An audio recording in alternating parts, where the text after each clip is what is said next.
বিক্ষোভ দেখুন যে আপনারা ইতিমধ্যে খবর পেয়েছেন যে কালকে চিন্ময় মহাপ্রভুকে যেভাবে গ্রেপ্তার করা হয়েছে এবং রাত্রিবেলায় তাকে অত্যাচার করা হয়েছে এবং গতকাল রাত্রে প্রায় 50 জন সনাতন হিন্দু ধর্মের অবলম্বী মানুষকে হত্যা করা হয়েছে এবং 950 জনের উপরে তারা আহত।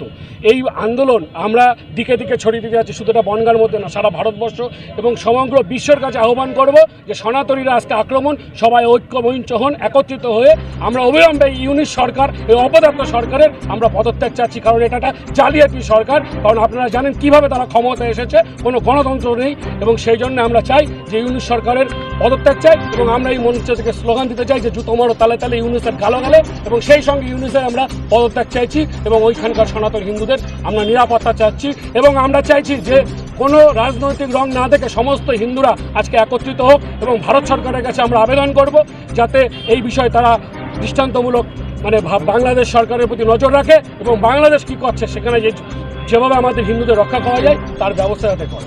ইতিমধ্যেই তো যে ট্রাম্প ক্ষমতায় এসেছেন, ট্রাম্প বলেছিল সনাতনীদের সুরক্ষা নিশ্চিত করতে হবে।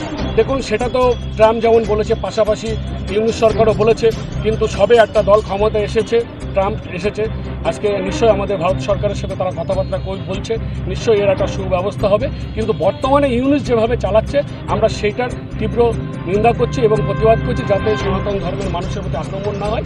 সেই জন্য আমরা প্রথম বিক্ষোভ কর্মসূচি করছি এবং আগামী দিনে এর থেকে বৃহত্তর কর্মসূচিতে আমরা ডাক দিয়েছি।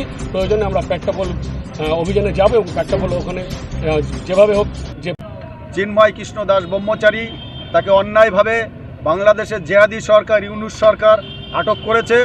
তার মুক্তির দাবিতে এবং বাংলাদেশ জুড়ে যেভাবে ইসলামিক তাণ্ডব চলছে, হাজার হাজার হিন্দুর ঘরবাড়ি লুটপাট, আগুন জ্বলছে, মঠ মন্দির ভাঙচুর চলছে এবং হিন্দুদেরকে বেছে বেছে হত্যা করা হচ্ছে, হিন্দু মা বোনকে ধর্ষণ করা হচ্ছে, তার প্রতিবাদে আজকে সনাতনী ঐক্য মঞ্চ এই বনগাঁ বাটার মোড়ে আমাদের এই বিক্ষোভ কর্মসূচি। এটা সনাতনী ঐক্য মঞ্চের পক্ষ থেকে। অবরোধ বলতে এখানে অল্প কিছু সময় থাকবো, তারপর আমাদের স্লোগান এবং অন্যান্য আমাদের আরও বিক্ষোভ মিছিল করলাম, আরও অন্যান্য কিছু বক্তব্য রেখে তারপর আমরা এটা সমাপ্তি করব। এবং আগামী দিন যদি বড় আকারে আরও কর্মসূচি আসছে, আমাদের বড় কর্মসূচি আগামী সোমবার, এই কর্মসূচি আমরা পেট্টাপোল অভিমুখে রওনা দেবো এবং প্রয়োজনে বাংলাদেশের সঙ্গে যে সমস্ত ব্যবসা আছে, লরি এবং পণ্য সবকিছু বন্ধ করে দেবো। অজিত অধিকারী, এই সনাতন ঐক্য মঞ্চের সমন্বয়। আজকে মূলত হওয়ার এইটাই কারণ, গত পরশুদিনকে আপনারা সকলেই জানেন চিন্ময় প্রভু তিনি চট্টগ্রামে হিন্দুর উপরে সনাতনীদের উপরে যখন নির্যাতন চলছিল তার জন্য প্রতিবাদ করেছিলেন চিন্ময় প্রভু। যেই কারণে চিন্ময় প্রভুকে বিনা কোনো অন্যায় না করা সত্ত্বেও বাংলাদেশের ইউনিশ সরকার অ্যাকচুয়ালি জামাতের নির্দেশে চলছে, জামাত ইসলামীর নির্দেশে, এটা আমরা বিশ্বাস করি। যেই কারণে আমাদের চিন্ময় প্রভুকে বিনা কারণে গ্রেপ্তার করা হলো তার মুক্তির দাবিতে। সেই সাথে সাথে বাংলাদেশের বিভিন্ন প্রান্তে আমার সনাতনীদের বাছাই করে তাদের ঘর বাড়ি আগুন দিয়ে জ্বালিয়ে দেওয়া হচ্ছে, সনাতনীদের উপরে বিভিন্ন রকম অত্যাচার চলছে, মারধর চলছে। গতকালকেও প্রায় 50টার উপরে আমার সনাতনীদেরকে আক্রমণ করে নিহত করেছে, তার মধ্যে 19 জনকে, 250 জন ইতিমধ্যেই তারা অসুস্থ অবস্থায় হাসপাতালে রয়েছে। তাদেরকে মুক্তির দাবি, তাদের উপরে যেন অন্যায় অত্যাচার না হয় এবং চিন্ময় প্রভুকে যেন ছেড়ে দেওয়া হয়, তার জন্য আমরা খালি বনগাঁতে না, সারা বিশ্ব ব্রহ্মাণ্ডের যত জায়গায় সনাতনীরা আছে তারা সকলে ঐক্যবদ্ধ হয়ে রাস্তায় নেমেছে। এই জন্য আমাদের এই লড়াই ততক্ষণ পর্যন্ত চলবে যতক্ষণ পর্যন্ত চিন্ময় প্রভু ছাড়া না পাবে, বাংলাদেশের সনাতনীদের জীবন সুরক্ষিত না হবে, ততক্ষণ পর্যন্ত আমাদের এই লড়াই চলবে। আমার নাম গোবিন্দ ভট্টাচার্য, আমি